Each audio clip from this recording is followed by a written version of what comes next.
file, in this November 2007, file aerial photo, stacks of acacia logs wait to be transported as the natural forest sits untouched on the right, in Pangkalan Kerinci, Riau Province, on Sumatra Island, Indonesia. Researchers say a plan by the Indonesian government to give plantation companies new lands in exchange for restoring areas they destroyed could result in more tropical forests being cut down.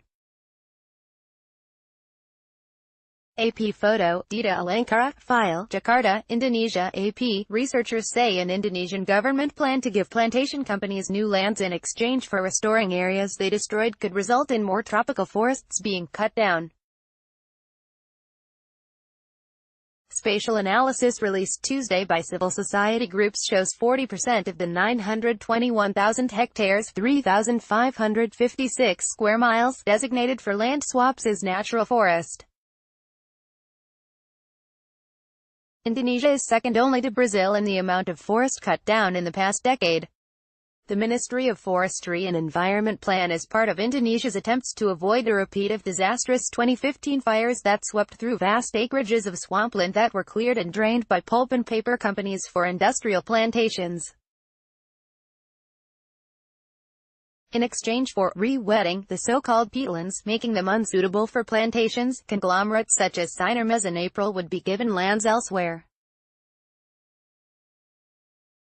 The land swap plan has raised concerns among conservation groups because of the potential for new conflicts with communities and fears companies might be given new land even before they've completed restoration of the degraded swampland forests. It's also unpopular with plantation operators because new areas they are allocated could be distant from their factories and mills. Forestry Ministry officials didn't answer calls. The Anti-Forestry Mafia Coalition, which overlaid government maps of the land swap areas with Indonesia's forest cover map to arrive at the 40% figure, said any new land handed out should only come from areas previously approved for industrial forestry plantations. It also criticized the lack of a legally binding requirement to ensure companies restore degraded lands at their own expense before getting new allocations. Without this provision, the companies can simply walk away from the disaster they've created, the coalition of 14 groups said in a statement.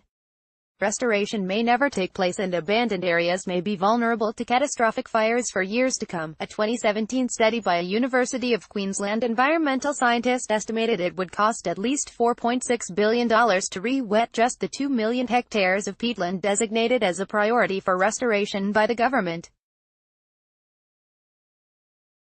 Degraded peatland makes up nearly a quarter of Kalimantan, the Indonesian part of Borneo, and Sumatra. Aside from forestry plantations, a vast area of peatland was drained in Kalimantan for rice production in the 1990s but abandoned by 1999 due to low productivity, according to the University of Queensland research. The World Bank estimated the 2015 fires cost Indonesia $16 billion and a joint Harvard-Columbia study said 100,000 deaths were hastened by the health-damaging haze that spread across the region for weeks. Copyright 2018 The Associated Press. All rights reserved. This material may not be published, broadcast, written or redistributed.